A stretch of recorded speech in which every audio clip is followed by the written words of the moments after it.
बिस्मिल्लाहिर्रहमानिर्रहीम। प्यारे तलबा, आज हम डायरेक्ट टू इंडायरेक्ट का लेक्चर नंबर 3 जो है वो पढ़ने जा रहे हैं, जिसमें डायरेक्ट टू इंडायरेक्ट जो है वो उसमें हम इंटेरोगेटिव और इम्पेरेटिव सेंटेंसेस को डायरेक्ट से इनडायरेक्ट में चेंज करना सीखेंगे। तो जैसा कि आपको पता है कि डायरेक्ट इंडायरेक्ट को सीखने के लिए उसकी मेन बुनियाद है आपको प्रोनाउन का आना चाहिए। तो प्रोनाउंस में आपको बताया है कि प्रोनाउन क्या होता है। तो प्रोनाउन ऐसा लफ्ज़ है जो नाम की जगह इस्तेमाल हो। जैसे मेरा नाम है सर शफ़क़त, मोहम्मद शफ़क़त, तो मैं अपने नाम की जगह पे आपको कहता हूँ मैं आपको पढ़ाता हूँ, आई टीच यू। तो मैंने आपके अपने नाम की जगह पे आई इस्तेमाल किया, तो आई प्रोनाउन है। प्रोनाउन की 3 किस्में मैं पहले लेक्चर में समझा चुका हूँ। First personal, second personal, third personal. First personal I वाहद है, उसका जमा है वी। तो आई की आगे हालते हैं आई, माई, मी, वी, आवर, अस। तो ये फर्स्ट पर्सनल है। यू सेकंड पर्सनल एक ही है वाहद और जमा के लिए, यू, योर, यू। इसके बाद थर्ड पर्सनल है he, his, him, she, her, it, its, it और दे, दियर, दैम।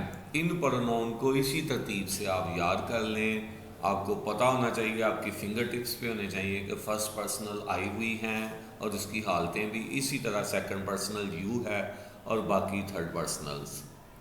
तो चलें आए, अब हम चलते हैं कि कैसे हमने जो इंटेरोगेटिव सेंटेंसेस है उनको डायरेक्ट से इनडायरेक्ट में चेंज करना है। तो सबसे पहले डायरेक्ट से इनडायरेक्ट में चेंज करने के लिए इंटेरोगेटिव के बारे में आपको पता होना चाहिए कि इंटेरोगेटिव 2 तरह का होता है। एक ऐसा इंटेरोगेटिव जो हेल्पिंग वर्ब से शुरू हो, जैसे he said, is he playing. तो ये हेल्पिंग वर्ब इज जो है ये शुरू में आया हुआ है, तो ये हेल्पिंग वर्ब से शुरू हुआ है। दूसरी तरफ किसी सवालिया लफ्ज़ WH वगैरह, WH से शुरू होने वाले सवालिया लफ्ज़ या हाउ वगैरह से कोई सवालिया फ़िक्रा शुरू हो, जैसे he said why is he playing. तो ये वाला लफ्ज़ हाईलाइट कर दिया गया है कि ये WH से ये सवालिया फ़िक्रा शुरू हुआ है। तो पहले हम वो सवालिया फ़िक्रात जो हेल्पिंग वर्ब से स्टार्ट होंगे उनको डायरेक्ट से इनडायरेक्ट में चेंज करते वक्त की जाने वाली तब्दीलियां सीखेंगे। सेड और सेड टू अगर हो, जैसे ये सेड आया है, तो सेड या सेड टू को आस्क्ड में चेंज करना है। जैसे ये अगर मिसाल देखें, ही सेड, तो ये आ जाएगा ही आस्क्ड। उसके बाद तब्दीली नंबर 2, इन्वर्टेड कामास को ख़त्म करके इफ़ या वेदर लगाएं। यूज़ इफ़ और whether in place of inverted commas. Inverted commas की जगह पे इफ़ या वेदर लगाएं। ये इन्वर्टेड कामास हमने ख़त्म किए, इसकी जगह पे ये हम इफ़ लगा देंगे, यानी ही आस्क्ड इफ़। उसके बाद सवालिया फ़िक्रा को सादा बना दें। Change interrogative sentence into simple sentence, यानी ये सवालिया जो है इसमें हेल्पिंग वर्ब शुरू में आया है, सादा में ये हेल्पिंग वर्ब बाद में चला जाएगा, यानी ये फ़िक्रा हो जाएगा ही इज़। लेकिन इसके साथ आपने एंड मेक प्रीवियस चेंजेस, साबका तब्दीलियाँ भी करनी हैं, यानी जो आपको पिछले लेक्चर नंबर 2 में तब्दीलियाँ बताई गई हैं वो भी आपने इसमें करनी है। जैसे ये तब्दीली हो जाएगी, he asked if he was playing, यानी ये इज़ जो है ये ही के बाद चला गया और इज़ एम आर को आपको सिखाया है कि वाज वर्ब में तब्दील करना है, तो ये ही वाज हो जाएगा, यानी फ़िक्रा मुकम्मल हो जाएगा। He asked if he was playing. तो बेटा जितने भी सवालिया फ़िक्रात हैं उन सब को इसी तरह से तब्दील करना है। अगर फ़िक्रा के शुरू में ही सेड के बजाय ही सेज आ जाता है, यानी ये प्रेजेंट में आ जाता है, तो फिर टेंस तब्दील नहीं करते, टेंस वाली तब्दीलियां नहीं करेंगे जी। अब हम वो सवालिया फ़िक्रा जिसमें WH वाले अल्फाज से सवालिया फ़िक्रा शुरू हो या हाउ से शुरू हो, उसको डायरेक्ट से इनडायरेक्ट करते वक्त की जाने वाली तब्दीलियाँ सीखेंगे। तब्दीली नंबर 1 वैसी ही है, यानी सेड है या सेड टू है तो आस्क्ड में चेंज होगा।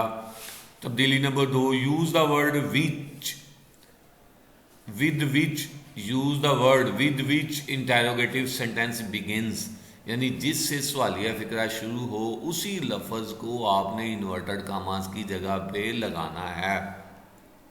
ही सेड को आस्क्ड में चेंज करें, ही आस्क्ड। अब इन्वर्टेड कामास ख़त्म करके ये फ़िक्रा सवालिया वाई से शुरू हुआ है तो ये वाई ही इन्वर्टेड कामास की जगह पे लगना है।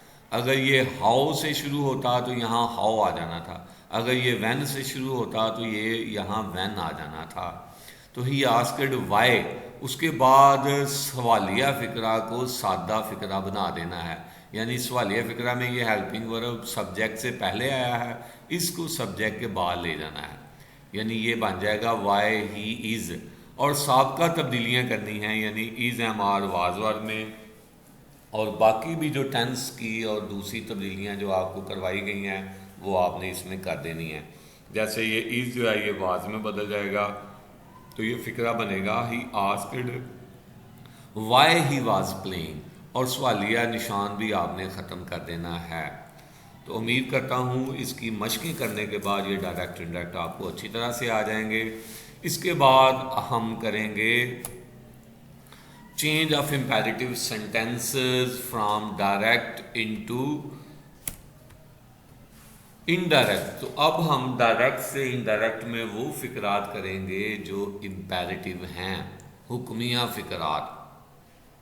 हुक्मिया फ़िक्रात को हम डायरेक्ट से इनडायरेक्ट में चेंज करेंगे। तो हुक्मिया फ़िक्रा क्या होता है? ऐसा फ़िक्रा जिसमें कोई हुक्म दिया जाए, और इंग्लिश में ये फर्स्ट फॉर्म ऑफ वर्ब से स्टार्ट होता है या डू नॉट से स्टार्ट होता है। जैसे open the door, play cricket, go to school, run fast, do not run fast, इस तरह से ये फ़िक्रे शुरू होंगे। तो वो कौन सी तब्दीलियाँ आपने करनी हैं इम्पेरेटिव सेंटेंस को जो डायरेक्ट है उसको इनडायरेक्ट में चेंज करते वक्त? तब्दीली नंबर 1, अब जो इन्वर्टेड कामा से बाहर वाला है, ये तब्दीली नंबर 1 जो है उसमें करनी होती है। से या सेज टू हो तो उसको आर्डर या आर्डर्स में चेंज करना है। जैसे ये फ़िक्रा है ही सेड, तो सेड हो या सेड टू हो तो उसको आपने आर्डर्ड में, डायरेक्टेड में, सजेस्टेड में, रिक्वेस्टेड में, एडवाइज, फॉरबेड या बेग्ड या इसके अलावा भी कुछ अल्फाज में चेंज कर सकते हैं। अब कैसे करेंगे? तो आपने फ़िक्रे की नौयत देखनी है, मसलन कौन किसको कह रहा है और बात जो है वो क्या कह रहा है। अगर बात जो है वो कोई नसीहत है तो वो एडवाइज कह सकते हैं। अगर नौकर जो है वो अपने मालिक को कुछ कह रहा है तो उसके लिए फिर आप ज़ाहिर है एडवाइस का लफ्ज़ नहीं करेंगे, वो बेग्ड या रिक्वेस्टेड का लफ्ज़ इस्तेमाल करेंगे। इसी तरह अगर भीख मांगने वाला है, बैगर है, तो उसके लिए भी बेग्ड का लफ्ज़ हम इस्तेमाल करेंगे।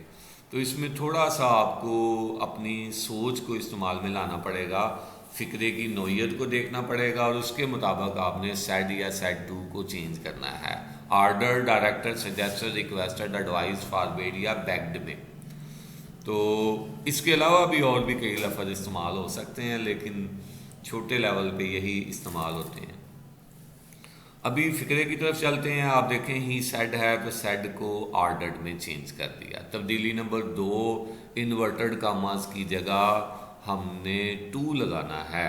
ये तब्दीली यहाँ मैंने दर्ज नहीं की, ये आपको मैंने ज़बानी बतानी थी। इन्वर्टेड कामास को ख़त्म करके TO2 लगाना है, ही ऑर्डर्ड टू, उसके बाद बाकी फ़िक्रा वैसे ही लगा देना है।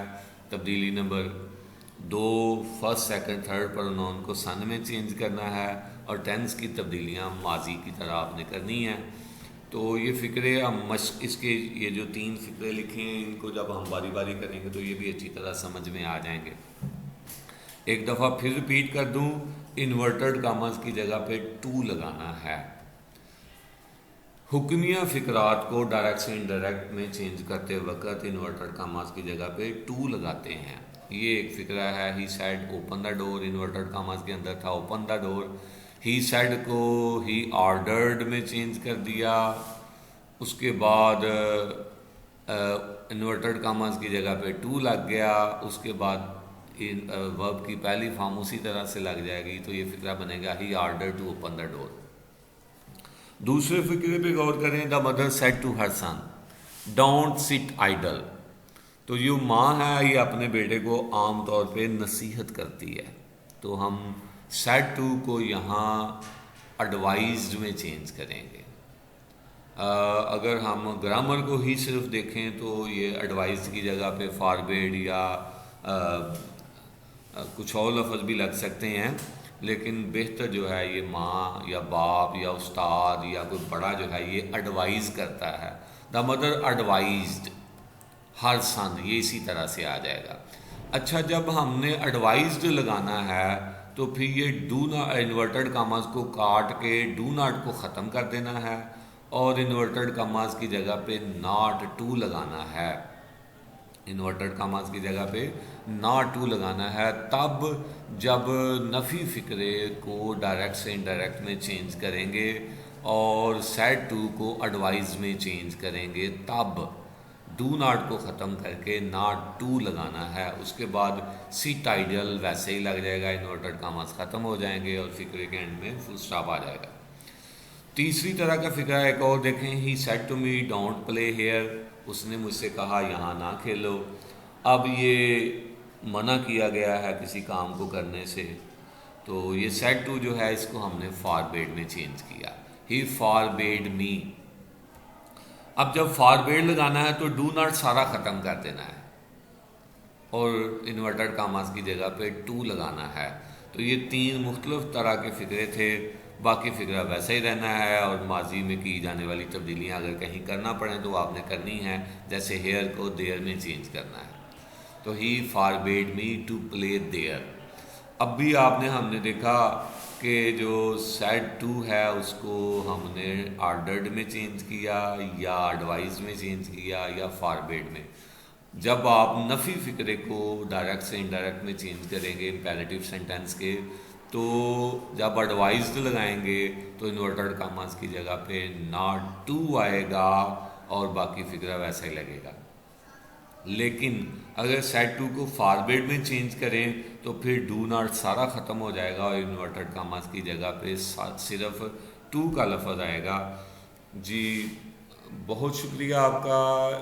Don't forget to subscribe my channel ताकि आपको अच्छी अच्छी जो है वो तालीम से मुतल्लिक़ा वीडियोज़ जो हैं वो वसूल हो सकें और इंशाल्लाह अगर आप इसकी मशक़ करेंगे तो ये आपको अच्छी तरह से डायरेक्ट इनडायरेक्ट आपके याद हो जाएंगे। बहुत शुक्रिया जी। अस्सलाम वालेकुम।